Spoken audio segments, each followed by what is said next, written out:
Back when Sony released the Xperia Z, we all thought, hey, Sony still got it. But we did stop just short of saying that Sony was back at the top of the mountain when it came to the smartphone game. However, with the release of their newest flagship device, Sony is hoping that it won't just be called the one, but it will actually be the one. Hey, it's Joshua Vergara from Android Authority. What's going on, everybody? And this is the Sony Xperia Z1.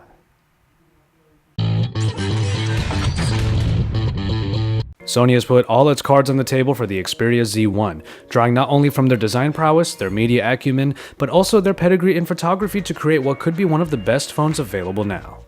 In terms of design, it's hard not to see shades of the original Xperia Z in this phone. Not only does it have the generally rigid rectangular shape with flat sides, it also retains the black slate look. With a strong metal frame encased almost entirely in glass, the front and back of this phone is completely black, leaving all of the action for the sides. We do get the Sony logo up front, while the optics of the 20.7 megapixel camera are nestled in the top left corner on the back. As has become a motif of many Xperia smartphones, the button layout is all found on the right side and is centered around a large silver metal power button.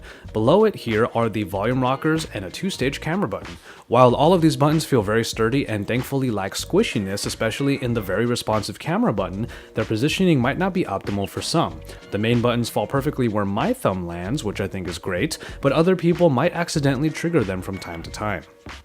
Above the silver power button and also directly on the other side of it are a few covers that are also common for Xperia smartphones. These cover up the SIM card slot, the SD card slot, and then the micro USB port for the purpose of water and dust resistance. I always have some reservations regarding small plastic covers because they can break off, but these seem pretty well constructed. In the hand, you realize that this phone isn't quite as rigid as the Xperia Z, and this is because the sides of the phone have been given subtle curves. Sony found the intersection when it comes to feel, allowing the Z1 to have a decisive shape while feeling pretty smooth. It is also quite heavier than the original Z at about 30 more grams, but this just gives the Z1 a more premium feel. Overall, the Z1 has a look that is becoming more and more familiar to us, but it is just unique enough this time around to be welcomingly different. Sony has really been working hard to bring a better display experience after the Xperia Z, which came with a pretty admittedly subpar screen. What was once just called the Bravia engine is now the X-Reality engine underneath what is now called a triluminous display capable of 1080p resolution at 441 ppi. We're starting to get spoiled by small bezels in current top-tier smartphones, however, so the thicker ones around the Xperia Z1's display might be a little disappointing. But only a little, at least for me. Straight on, this is a great screen complementing the darker tones of the Timescape UI very well. When it comes to media, I do still get shades of a small Sony television with this Xperia smartphone. All in all, it's a very enjoyable experience. I certainly had a great time watching the colorful first episode of Planet Earth. I feel the need to explain that while viewing angles might not be a definitive feature of a screen, having good viewing angles is still the mark of a good screen. That being said, the angles on the Z1, while much better than the ones on the original Xperia Z, could still use some improvement. A grayish hue casts over everything when you get steep enough, but this isn't the only thing I noticed. The backlighting of the screen kind of shows up on the sides. Look at the screen at an angle and you can see a white line along the very edge of the screen. It's far from distracting, but it is one of those things that you can't stop noticing for a while after you do for the first time. The Xperia Z1 is one in a long line of new phones coming out with the next iteration of the Qualcomm processor, the powerful Snapdragon 800. Clocked in at 2.3 GHz, this processor is backed by the also updated Adreno 330 and 2 GB of RAM. The Z1 employs it quite well, keeping its high speed basically throughout, from the home screens to within apps. Some smoother transitions in the updated Timescape UI help further illustrate all of this. To be fair, Timescape is a less intensive version of Android than most, so that helps a lot. Gaming is a breeze as well, with every game in my newly acquired Humble Bundle moving along very well and without stutter. Rest assured that the Sony Xperia Z1 keeps up with the best in the smartphone game today. In the hardware department, the Xperia smartphones generally have water and dust resistance, making them capable of braving the elements. The Z1 has IP58 certification, making it able to withstand up to 30 minutes in 1 meter of water. If you're a little clumsy around your phone, it will bounce right back after a spill or a dip. While the battery might be non-removable, expandable storage is definitely a welcome addition, allowing for more than just the 16 GB built in. Call quality through the top speaker was adequate and clear, but not particularly crisp. What it did have was volume, as at full blast, the sound of the person on the other line was pretty loud and clear to others. The main speaker on the bottom of the phone is much larger than was found in previous Xperia offerings and actually translates to somewhat richer sound. Perhaps ironically, however, it does lack some volume and can be drowned out rather easily by outside noise. The Z1 comes with a large 3000 mAh battery that performs pretty well.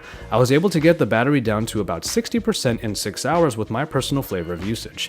This included a couple episodes of Planet Earth, playing a couple games, shooting pictures and video, and performing benchmark tests. The battery should be able to get you through a standard workday just fine, though really heavy power users might have to keep a charging cord handy. Arguably the biggest story with the Sony Xperia Z1 is its very beefed up camera offering. It says it right next to the actual unit underneath the large G for G lens. This is a custom-made Exmor RS sensor larger than most cell phone cameras and is capable of a whopping 20.7 megapixels. The technical information will please photogs, as this camera is a wide 27mm shooter with a very good f2.0 aperture that really helps with low light shooting. Unfortunately, all of this positivity doesn't really translate to the actual app. The newest additions are some new functions made available by downloaded add-ons. These do include augmented reality, or even a social live that broadcasts to Facebook. It's a pretty simplistic and classic layout, with the right side housing the main buttons and the viewfinder taking up the appropriate amount of the screen depending on the aspect ratio. Speaking of which, setting the right aspect ratio is something you have to do in the manual mode, which also allows you to change the ISO, exposure compensation, and white balance. If you hit for the superior auto mode, it automatically picks the 16:9 aspect, which is preferred, but unfortunately brings the picture size down to 8 megapixels, which is kind of a really big bummer. For that matter, the 20 megapixel shooting is rather exclusive, as the next step down from it is a steep drop to that 8 megapixel count. All of that aside, the picture quality coming from the Z1's camera is really quite stellar. All of these shots were taken at the 20 megapixel 4:3 ratio in manual mode, with everything set to its normal setting. Sony proves its prowess once again with pictures that are incredibly detailed and have a great level of color vibrancy. The color reproduction is pretty accurate, and though I would venture to say it is a little on the saturated side, it is just enough to add an attractive vibrancy to pictures and not much else. A high noise reduction makes some of the darker parts of the picture lose a little detail to keep the noise level low, but it doesn't keep pictures from remaining really nice. The video quality is also very good with full HD capturing available. All in all, this is a camera that many a user will enjoy, and especially in the daylight, it is one of the best camera phones I've ever used. And now we come to software, which actually isn't all that big a story, as Sony hasn't changed a whole lot in the Timescape UI. It takes many of the tenets from stock Android: the simple home screen, app drawer, soft keys, the drop-down with some power widgets at the top, and the recent apps functionality, and overall it gives it a much darker tone. The result is an operating system that is comparably as speedy, especially as Sony's main additions are in the form of many more transitions that help make everything look even more buttery smooth. Sony's own additions make a return here, like the album, movies, and Walkman apps that bring nice media experiences. Other than that, however, the only other real additions to this otherwise classical version of Android are the small apps. These are small overlays that you can use for quick multitasking. Active Clip has been added for quick editable screenshots, along with Gmail. Ultimately, it's a nice looking UI that sits pretty squarely in the middle. There are just enough additions without going overboard, and yet it is simplistic enough without getting boring. Finally, we have the price. While the Xperia Z1 isn't quite available on US carriers just yet, we wouldn't be surprised if it was priced at least at $199 for 2-year contracts. However, currently in online retailers it is at least $750 unlocked. Sony typically offers premium pricing for their premium phones, and this is no exception. And so, there you have it. Even if it does miss in a few small places, it's hard not to like the Xperia Z1 as a whole package. The screen is still very enjoyable if not perfectly executed, the performance really doesn't disappoint, and the upgraded camera is a wonderful performer that should even please hobbyist shutterbugs.